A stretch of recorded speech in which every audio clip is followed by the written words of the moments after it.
Now, there's another way that we can represent exponential decay, and that is giving the decay rate rather than the decay factor. So the decay factor was the percent that remains. The decay rate, R, is the percent that goes away. So in this example, that would have been 20%. So if you are given the percent that goes away, you need to find the percent that remains, and that will give you your decay factor. So basically, you need to be able to go from the percent that goes away to the percent that remains. And we can find that using this expression 1 minus r. So writing the percent that goes away as a decimal and subtracting it from 1. You may be able to also just intuitively figure out what that percent that remains is. Okay, so here's another axolotl situation. There are 300 axolotl in the ocean. Each year, 15%, been looking at the screen too much, 15% of the previous year's axolotl die. Man, that is harsh. So 15% go away.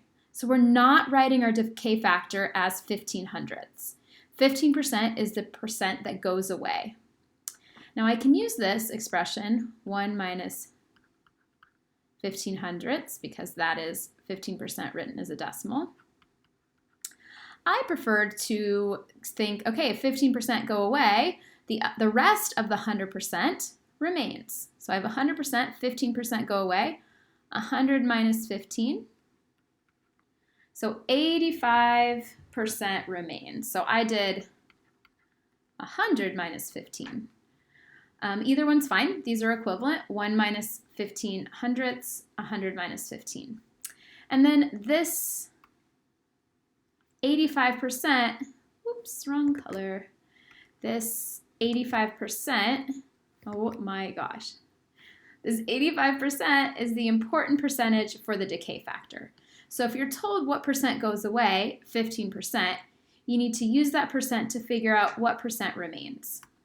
So the percent that remains is 85%, which is 85 hundredths when written as a decimal.